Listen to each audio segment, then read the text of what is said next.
This is a journey into sound. A journey which along the way will bring to you new color, new dimension, new values, and a new experience. Welcome to the Ghee Spot podcast. I'm your guide, Katie Silcox, bringing you your weekly self-love soundbite. Join us for conversations around sex, spirit, and all things self-care. All things self-care. All things self-care. This is a journey into sound.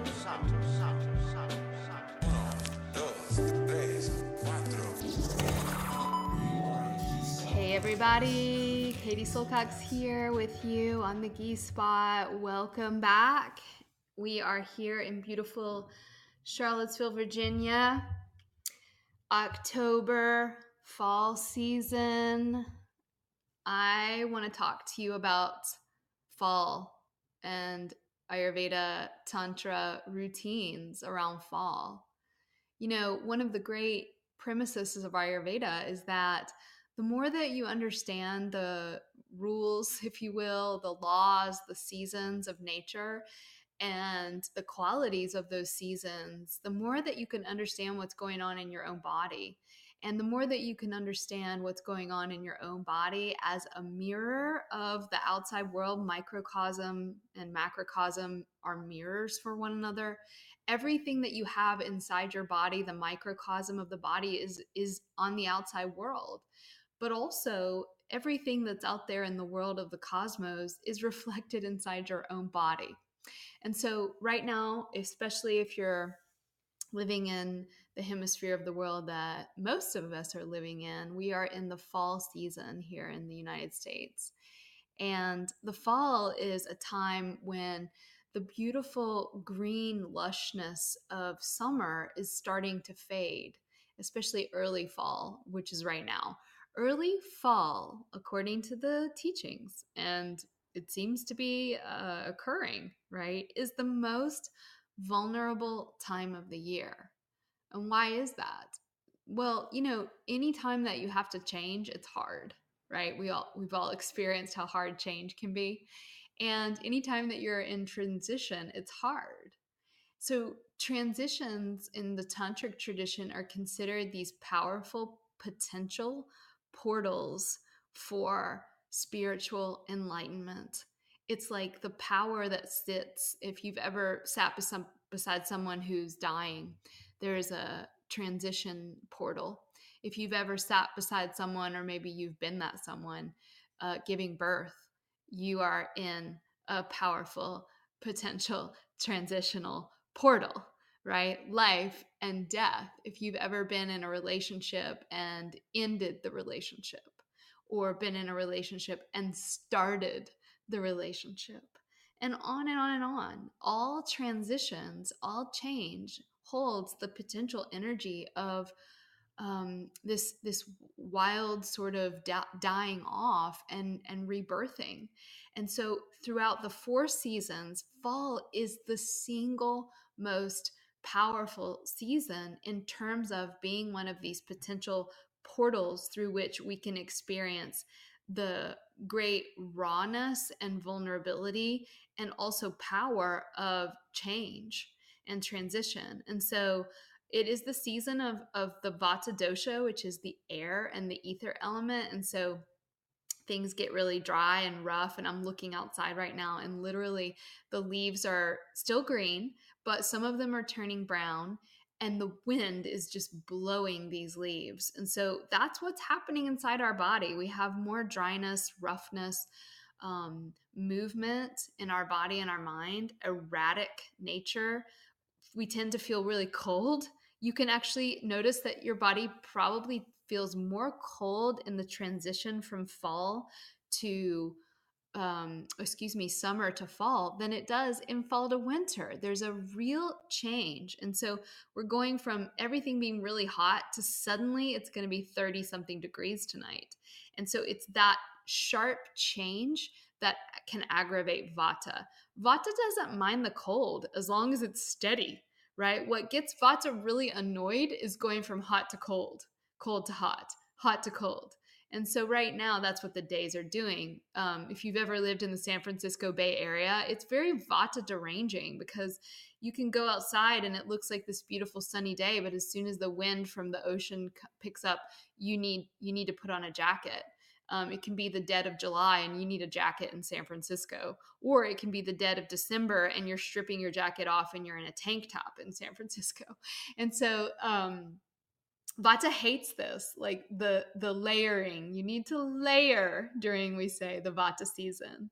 So it's cold, cool, it's subtle, it's clear, like a diamond right now. And so all those things can be good or bad if you want to label things as good and bad, right?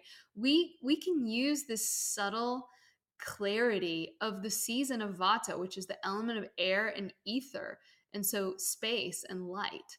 And if you look outside right now, you will see there is a white quality to the daylight that is different in October, November, and December than it is in the spring or the summer. There is a white quality of the light due to the relationship that we have with the sun. And so that white light can be deranging or it can be illuminating. And so we're going to talk today about what basic, sweet, loving daily routine stuff and more spiritual development stuff that you can do to make sure that you're riding the wave of the power and potential of this season rather than getting pummeled by the tidal wave of this season. I'm laughing because my beloved is not feeling good.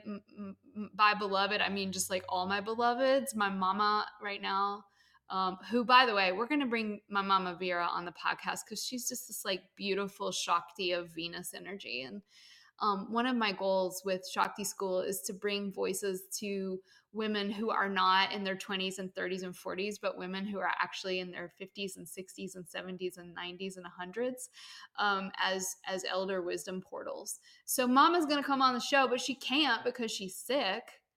So shout out prayers to Vera. Little baby Jack, my nephew's sick. I think my brother got sick. They're gonna love that I'm just totally airing their sickness laundry. My hunky man is sick. Everybody around me, my friend Liz got sick last week. So we're in the season where the flu and the cold, right, the crud, start to come out, and so that sucks. But what I want to give you is a different perspective on that. Ayurveda says that the fall is the best time to do a seasonal cleanse. And we do a seasonal cleanse in a really loving, oily, warm, wet, parasympathetic, relaxing, easeful way, especially in the fall.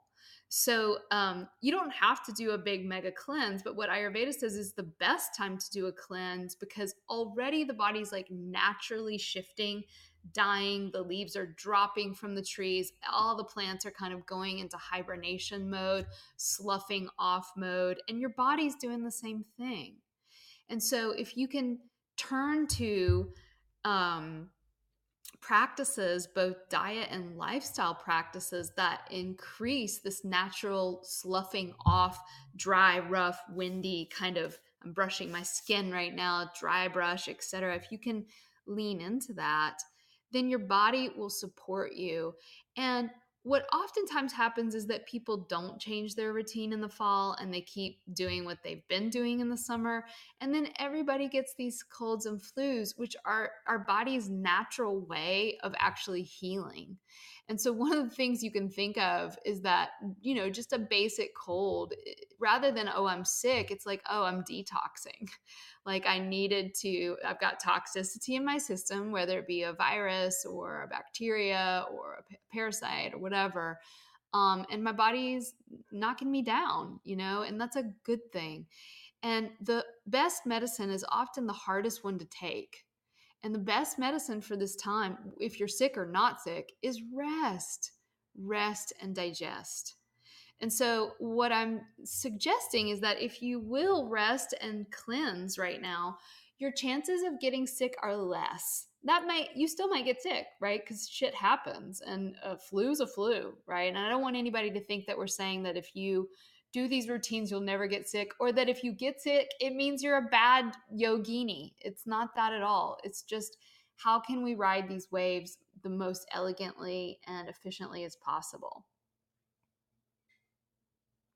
So the qualities of the season, and you can hear my little Instapot is beeping because I've got a stew going. The qualities of the season, as we said, are dry, rough, windy, erratic, cool, subtle, and clear. So guess what, my loves? That means that our remedies get to be the exact opposite, which is warm, wet, oily, snuggly, cuddly. What is the opposite of wind and movement? It's slow your train down, sister. What's the opposite of erratic? Regular routine.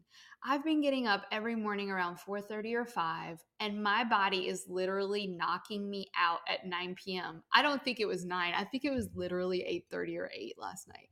My body is wanting to go to bed earlier because it's getting dark earlier, and it's waking me up at 4:30 or 5 for that beautiful, clear, crystalline witching hour.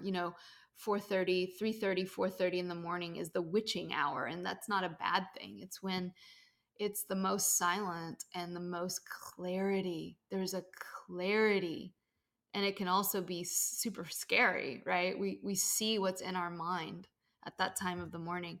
So that's what my body's doing, and I've been doing that regularly. And I get up and I do my meditation and I oil my body, and I do the daily morning routine every morning, and that daily routine makes my little Vata system feel supported. And so the opposite of erratic is regularity. Warm, and things need to be more dull and mushy and oily. And there's a word, snigda. It's like fatty, slimy. That might sound gross, but your body loves that right now because everything else is the opposite. And so what does that mean for food, for example?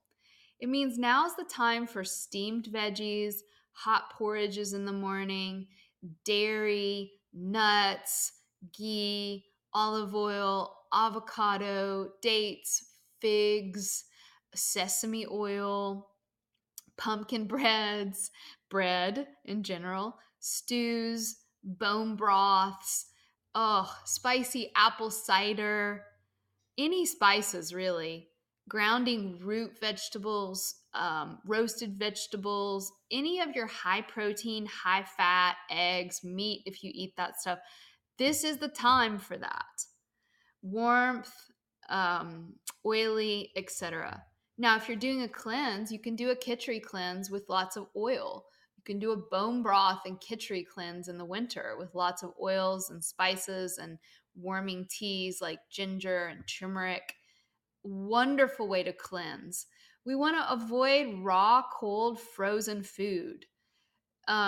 Particularly the veggies like broccoli, cabbage, cauliflower, raw sprouts, any of your beans, crackers, popcorn, dried fruits, etc. Anything dry, raw, not so much right now. It's really not the season for that. You can have all that stuff when the spring and the summer come.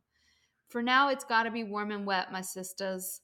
So beets, carrots, okra, garlic and onions, avocados, your heavier whole grains, all that stuff. Honey's good right now. Ghee's good. All the spices. That's going to really help you out. And if you're like, I want more. Well, first of all, go get my book, Healthy, Happy, Sexy, Ayurveda Wisdom for Modern Women.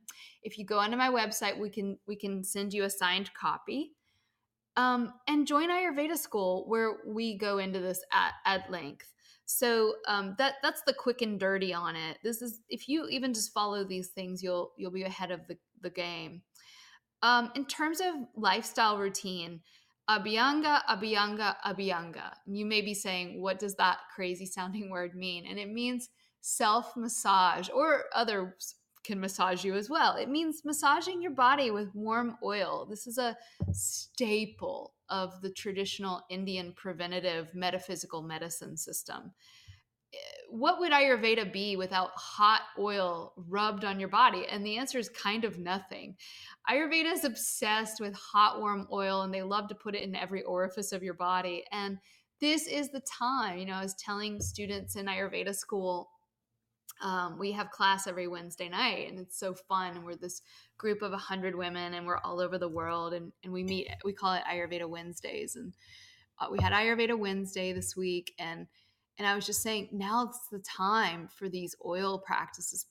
We put oil in our nose, we put oil in our ears, we do oil enemas, we put oil on our skin, we gargle with oil. I mean, there's a whole host of daily Ayurvedic oil routines.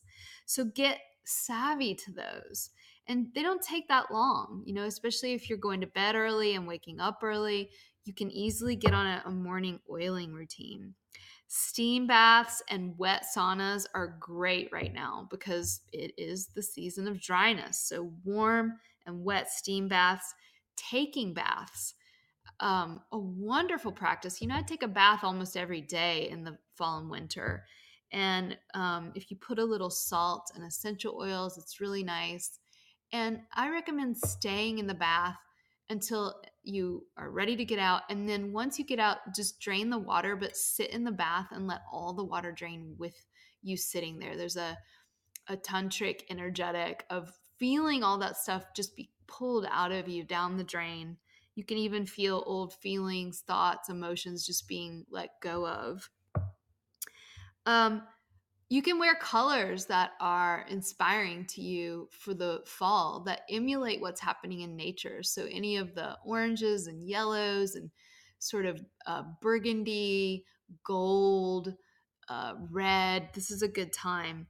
Black, not so much. I know. I love wearing super black. Like if I want someone to make me like a full on like black cat suit for the winter made out of like Polar Tech or something. I love wearing like super tight leggings, and wear your leggings, but put something colorful on top because black is the worst color for this time. Black is the absence of warmth and light. And so black is sort of antithetical to the healing of the Vata time. So yeah, emphasize those colors. Now is a great time to practice good boundaries. Good boundaries is something I want to talk about. I want to do a whole long podcast on good boundaries, and what that means. And you can have too firm of boundaries, or you can have loosey-goosey enmeshed boundaries. And so there's a middle ground. And the basic quick and dirty on that one is you're tuned into you, to your high self, to your true self, to your heart, to your connection to God, Holy Spirit, higher source, whatever you want to call it. You're tuned into your own thoughts and emotions, and you're tuned into your own needs, and you feel yourself as an individual. I'm me and you're you. And fall and winter are great times to practice that. Why? Because, honey mama, you got Thanksgiving coming up. You've got Christmas or Hanukkah or Kwanzaa or whatever you practice coming up. I don't know if Kwanzaa's coming up. You've got your office holiday party coming up. You've got your yoga potluck coming up. You have got New Year's coming up. You have got the season of the holidays coming up. And fall's a great time to just say no. Let your no mean no and your yes mean yes. Tune in. Do you want to go? If the answer is yes, get your high heels on and march out the door. But fall's kind of not the time for that.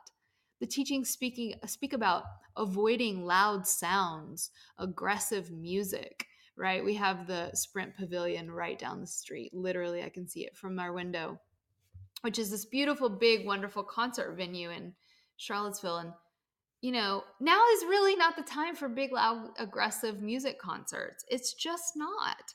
Rock out all spring, rock out all summer. But my goodness, let the fall be about some hibernation, everybody.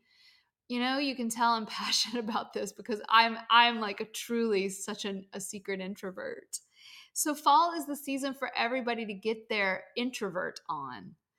And boundaries are a big part of that. It's hard to say no, and it's hard to even know what you need. And I think just tuning into that and asking, well, what do I really want? What do I really need? And then, it's the classic thing of like giving from the overflow and showing up for others from your overflow. And if you've got a cold or a flu, or if you've been overworking, or if you've been on the rat race and you can't give good quality prana energy from your lacking cup. So now's the time to build our OJAS. OJAS means your vitality, your resiliency, your sexual sensuality, your ooey gooey, lovey dovey, snuggle bunny quality that says, I want to be social because I'm juicy. I'm not dried out, tapped out, sapped out, right? And so I give you permission. I give it to myself all the time. So let me just go ahead. If you need some permission, take it. Now's the time to just say no. And in that no, you're actually saying this massive yes. Oh, my heart is opening as I say that. It's just medicine for me. It's medicine for our time. Oh, I could go on and on. There's so much. Vata exercise. Walking is the best exercise for the fall. Walking is actually the best exercise for anyone ever, always. But particularly now, we don't now is not the time for like going crazy and signing up for your spin class. Now's not really the time for signing up for like trance dance class. If you need to do that once in a while, it's fine, but that's going to be aggravating to the season. Right now is a wonderful time for swimming if you've got an indoor pool, tai chi, slow moving dance, yoga, gyrotonic, walking, weightlifting, all these heavy, slow grounding practices. Get those on right now. And movement's good. We never want to stop moving. Walk, walk, walk, walk, walk, dance, move, roll around on your foam roller, keep mobile, but let it be slow and steady. So these are just a few of the ways that you can stay warm and wet in this cold, dry, erratic fall. I hope that you'll take something from this and that it will make you feel more healthy and happy in your life. And of course, always sexy, which is important. If you want to know more about us, we've got links in the show notes. And I always mention this. A great way of staying connected is to join our Lineage of Love subscription program. It's only $18 a month, which is basically the cost of a yoga class. And in that, you're going to get some amazing videos that are going to be specific on teaching you how to activate your parasympathetic rest and digest, easeful life nervous system. So get your booty in there. We're like 100 and some women, and there's a private Facebook group. We're growing all the time. It's a really cool group of people. And I do some live stuff in the Facebook group. You get a PDF, meditations, audio, video. It's all there. So tune into that. Also, Ayurveda School certification program for being an Ayurvedic health and lifestyle coach is coming up mid-January 2019. And again, we're just this amazing group of women forming, and it is for women only. And there are reasons for that. And so we do a lot about healing wounds from our past, sexuality, women's issues. And so I hope that you'll just take interest in it, get involved. We have a beautiful staff of people that are happy to have a quick little coaching call with you if you want more information, and that's totally free. So check that out in the show notes. And if you love this podcast, subscribe to it. That helps people find us, and leave us a 5-star review, and that really helps us out. All right, sweet lovers, have a beautiful fall season, and we hope to see you in the Lineage of Love or in Shakti School. Have a beautiful, beautiful day, night, wherever you find yourself.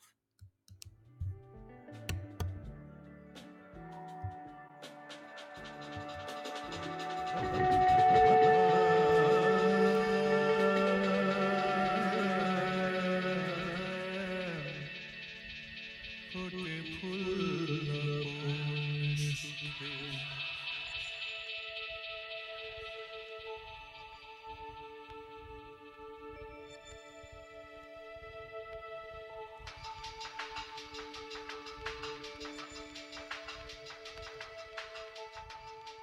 beautiful.